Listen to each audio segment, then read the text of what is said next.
Ekonomi Pembangunan di Universitas Musa Mus Merauke.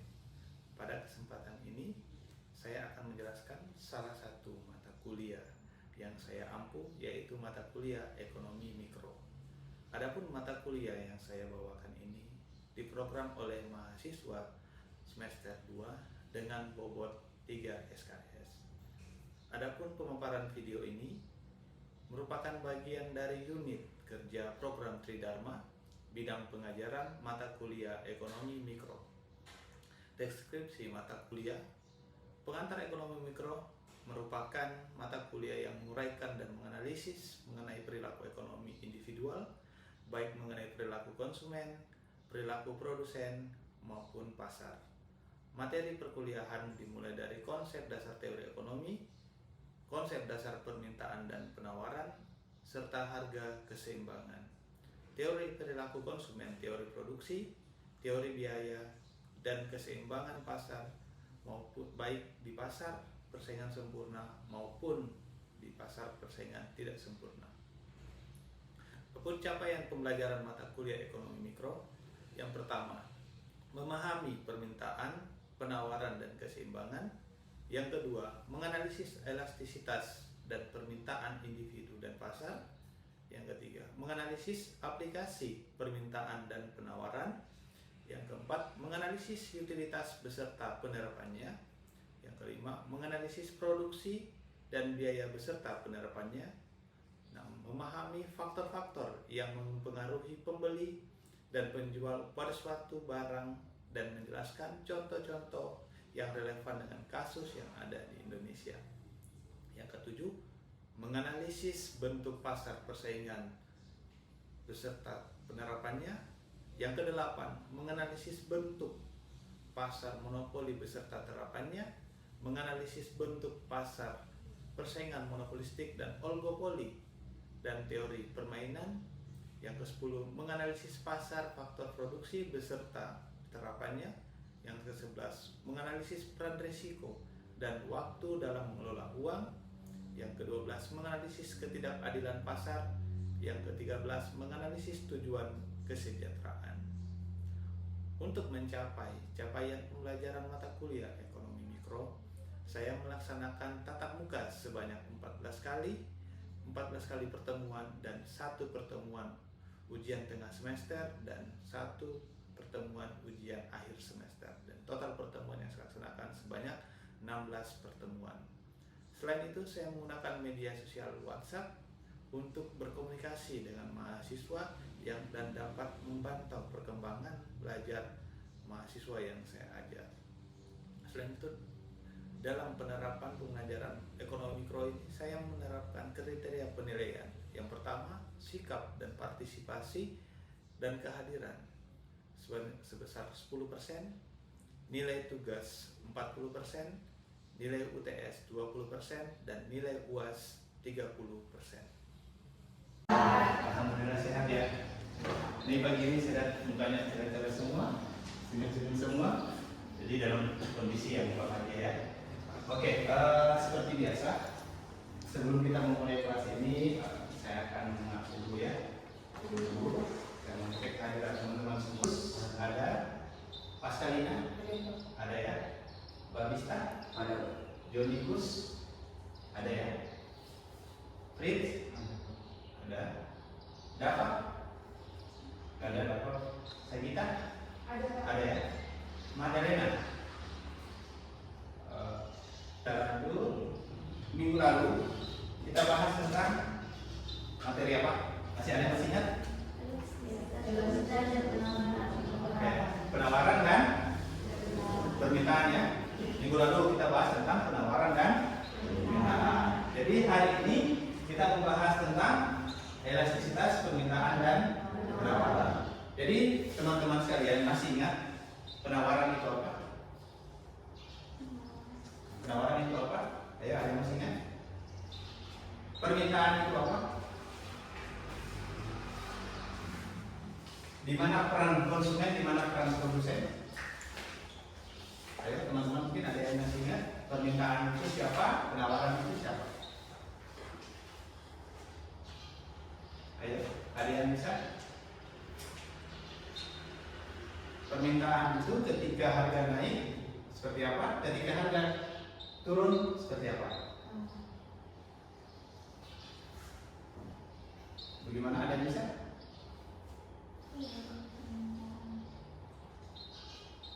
Oke, kita langsung saja bahwa di elastisitas permintaan dan penawaran, elastisitas permintaan adalah demand elasticity, atau pengertian elastisitas adalah perbandingan antara variabel tidak bebas atau variabel dependen dengan variabel bebas atau variabel independen. Dan elastisitas permintaan terdiri dari elastisitas permintaan terhadap harga, elastisitas permintaan terhadap pendapatan, elastisitas permintaan silang. Jadi di sini saya harap teman-teman bisa memperhatikan ya apa yang dimaksud dengan elastisitas itu. Karena kenapa di ekonomi mikro itu kita kebanyakan belajar tentang permintaan dan penawaran. Adapun nanti setelah pertemuan ini kita akan membahas masalah pengeluaran individu, pengeluaran rumah tangga. Teman-teman harus fokus dan bisa memahami materi ini, karena materi ini sangat berguna untuk teman-teman nantinya. Karena tanpa mempelajari ini pun sehari-hari sebenarnya kita sudah belajar ekonomi mikro, di mana teman-teman kalau dari kampus saja mengeluarkan uang tidak? Untuk apa? Bensin ya. Terus kalau untuk makan, beli makanan enggak? Nah, itulah salah satu pengeluaran kita ya, pengeluaran individu. Dan itu nanti akan kita bahas selanjutnya. Dan tapi di sini kita fokus di elastisitas permintaan dan penawaran. Kita lanjut. Nah, teman-teman bisa perhatikan di sini. Kalau kita melihat rumus ini adalah rumus elastisitas permintaan terhadap harga, di mana ED delta Q per Q delta P per P sama dengan delta Q per Q dikali delta P per delta sama dengan delta Q per delta P dikali P per Q, di mana delta Q sama dengan Q1 kurang Q, delta P kurang P1 kurang P0. Jadi teman-teman bisa fokus nantinya bahwa di keterangan ini P itu adalah harga mula-mula. Jadi nanti teman-teman bisa memahami apa itu harga mula-mula. Nanti kita bahas di contoh selanjutnya misalnya ini. Terus Q adalah kuantitas permintaan mula-mula. Delta P perubahan harga, delta Q perubahan kuantitas permintaan. Ada yang bertanya di sini apa? Minus 2. Delta P-nya 5 dikali P-nya berapa? 10.000 ya. Per I-nya berapa? 10. Cara penyelesaian yang mudah, ada cara yang mudah, ada yang susah. Yang mudah, gimana caranya? Ada yang tahu? Ayo. Hilangkan nolnya? Bisa? Maju? Coba. Maju ke depan. Yang mana dihilangkan? Dicoret saja.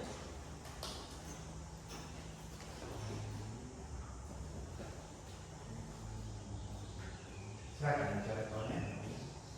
Coret 3. Oke. Satu lagi. Oke. Jadi kalau didapat sudah seperti ini, itu adalah kalinya gimana? Kalau kemarin gimana? Kali silang ya. Berarti kalau dikali 2 kali ini, 2 kali minus 1, 2 kali 1, min 2 dikali 1. Coba, min 2 dikali 1 berapa? Minus 2 per 5 dikali 1, 5 sama dengan min 2 bagi 5 berapa? 0,4. Paham? Ada yang bertanya? Jika tidak paham, silakan bertanya. Karena materi ini materi susah-susah gampang. Iya, ini materi susah-susah gampang. Kenapa saya bilang susah-susah gampang? Karena materi ini kita harus menuntut ya. Dari rumus kita turunkan seperti ini, dari ini kita bagi ya. Jadi teman-teman tadi sudah paham ya sampai di sini ya. Ini baru elastisitas Kita lanjut. Rumus elastisitas di atas bisa dikatakan kurang sempurna. Karena apabila diputar antara harga dan kuantitas, sesudah terjadi perubahan dengan belum terjadi perubahan, maka hasilnya akan berbeda. Jadi P0, kita lihat lagi, berapa di situ? P0 sama dengan 15.000. Lanjut. P1 10.000. Di bawahnya lagi P0 8. P1 kenapa bisa demikian? Kenapa? Ayo. Kenapa bisa demikian? Kok beda dengan ini?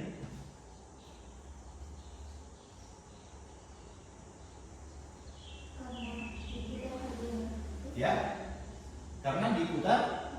Nah, kita bisa lihat di sini bahwa rumus elastisitas dikatakan kurang sempurna karena apabila diputar, ini adalah harganya diputar, di mana harga awalnya itu 15.000, tapi harga perubahannya itu 10.000. Berarti ada perubahan atau putarannya. Yang tadi yang awalnya harga dasarnya itu 10.000, ada kenaikan menjadi 15.000. Sedangkan untuk menyempurnakan rumus elastisitas tersebut diputarlah, di mana harga dasarnya 15.000, selanjutnya harga perubahannya itu adalah 10.000. Kita lihat rumusnya lagi. ED sama dengan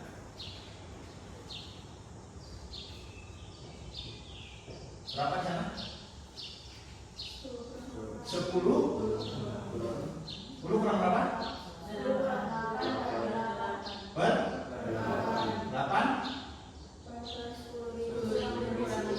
10.000 kurang 15.000 per 15.000 sama dengan lagi ya 2/8. Dapat dari mana? 10 kurang 8 dapat 2 per 8. Selanjutnya min 5.000. Min 5.000 dapat dari 10.000 dikurang 15.000. Dapatnya min 5.000. Selanjutnya 15.000 per 15.000.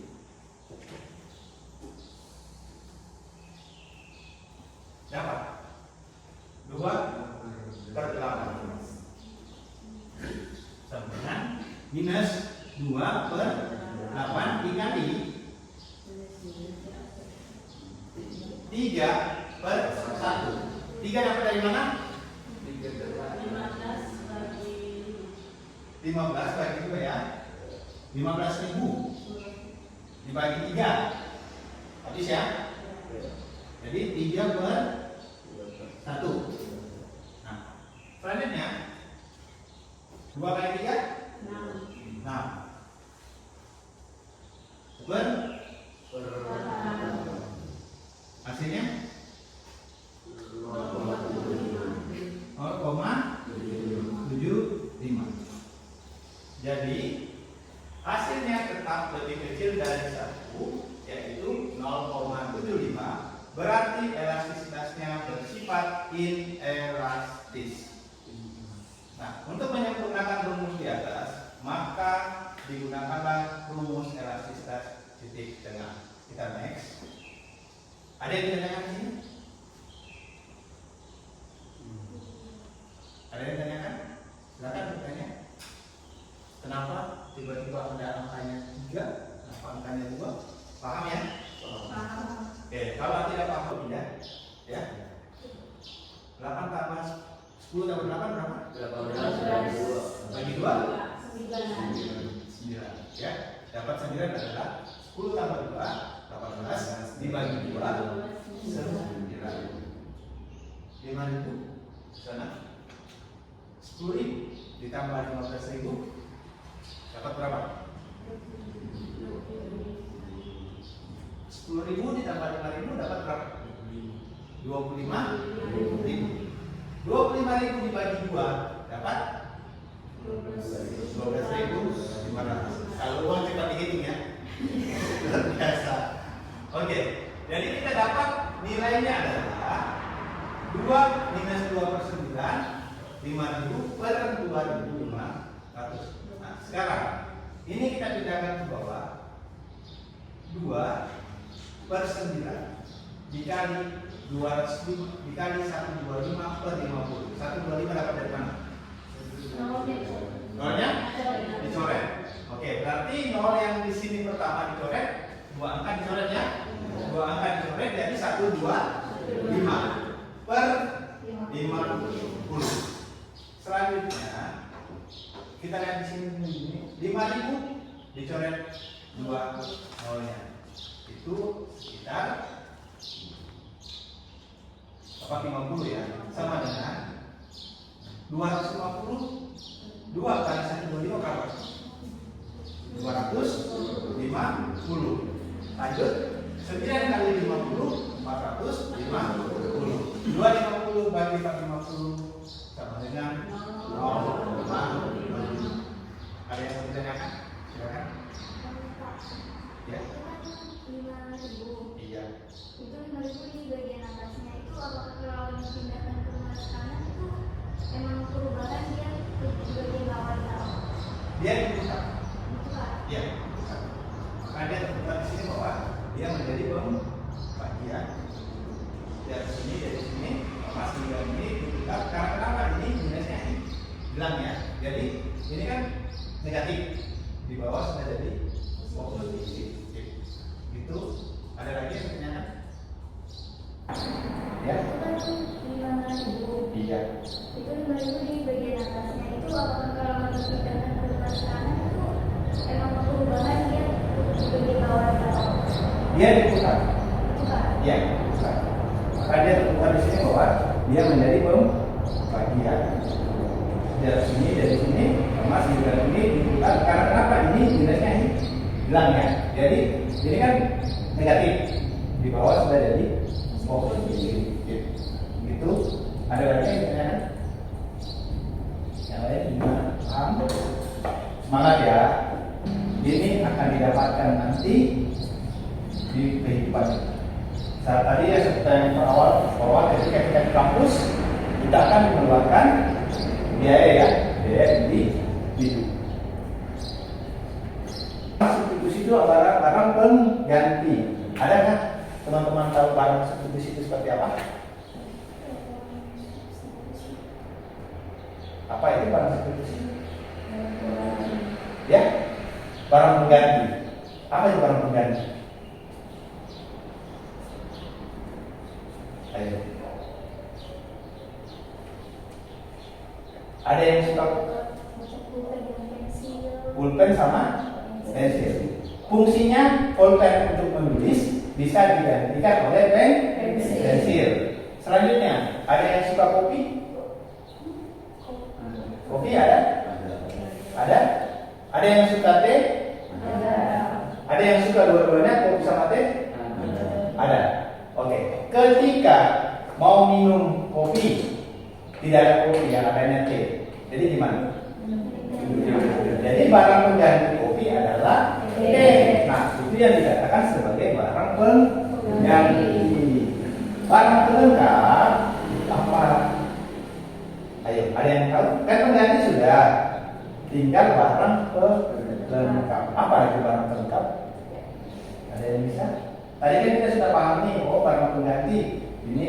Kalau kita di Papua ini, kalau tidak ada beras, diganti apa? Sagu ya, kita makan papeda, diganti beras kan, kita beras mungkin ya, karena beras kita banyak, tapi karena kita mungkin bosan makan nasi, maka digantilah dengan sagu. Nah, itu barang pengganti. Tapi kalau barang pelengkap atau komplement apa? Apa barang pelengkap itu? Ada yang bisa? Seperti sikat gigi yang berkaitan dengan pasta gigi. Pasta gigi itu saling melengkapi ya. Selain itu kalau kita misalnya di rumah, apa yang bisa melengkapi rumah? Ada barang yang bisa melengkapi. Oke, kita next ya. Jadi kita lihat di sini elastisitas silang atau ES delta Y per delta PX dikali PX per delta PX dikali QY. Keterangan PX harga dari komoditi X, QY sama dengan harga. Ini adalah kuantitas komoditi Y. Dan X. Nah, di sini teman-teman bisa lihat. Coba silakan dilihat dulu.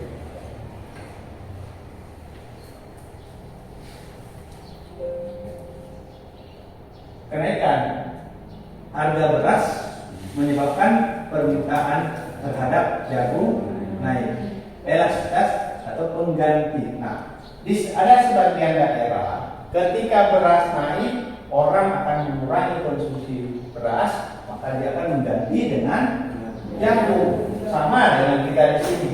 Ketika beras naik, kita menggantinya dengan sagu. Itu adalah pengganti positif.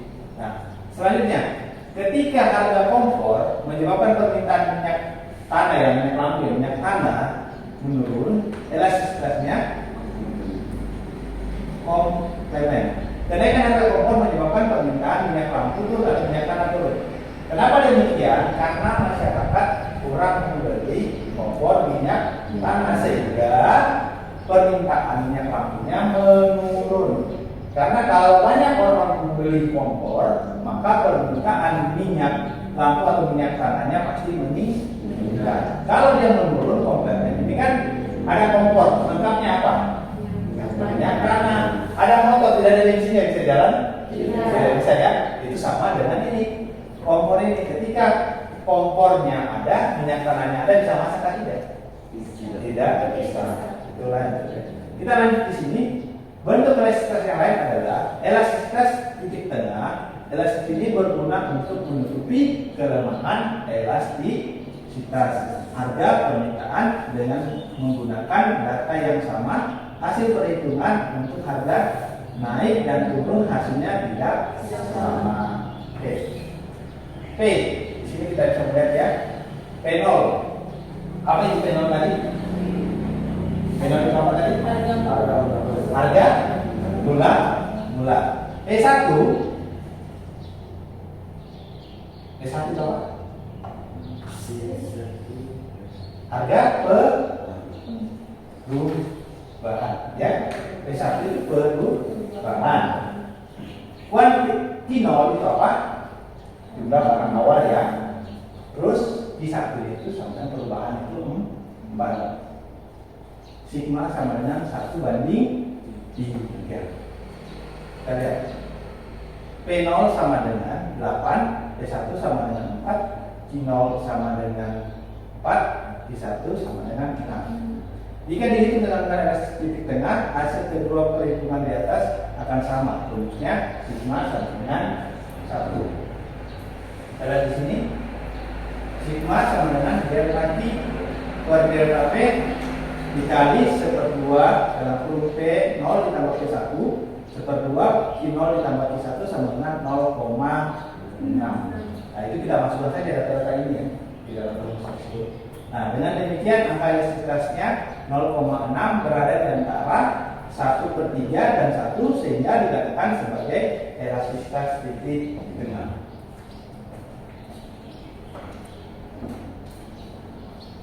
Ada pertanyaan?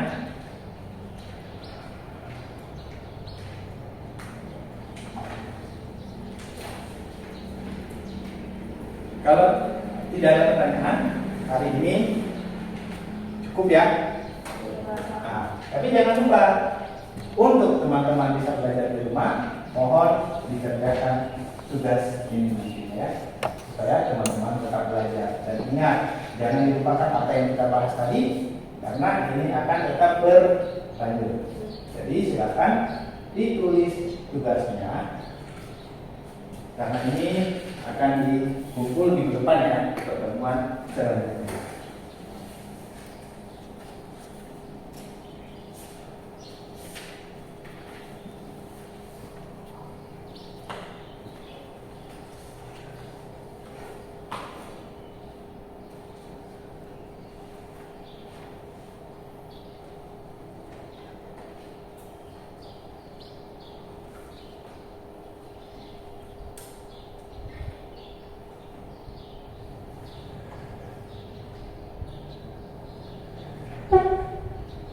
Oke, dan tugas sudah ditulis ya. Minggu depan kita akan bahas, masih tetap membahas elastisitas. Jadi saya harapkan teman-teman ini tetap menjaga kesehatan, tetap semangat ya. Minggu depan kita akan belajar tentang elastisitas. Ini masih lanjutan dari materi ini. Tapi tolong tugas ini dikerjakan dengan baik, karena minggu depan akan saya periksa dan kita akan bahas bersama di dalam kelas ini. Oke. Jadi untuk hari ini cukup ya. Sekian dan terima kasih sudah meluangkan waktu untuk hadir di kelas ini, dan kita akan bertemu lagi minggu depan di hari Sabtu yang sama, di jam yang sama. Jadi mohon jangan telat, tetap semangat dan ingat bahwa pembahasan kita adalah membahas tentang elastisitas di pertemuan selanjutnya. Oke, sekian dan terima kasih. Selamat siang untuk semua.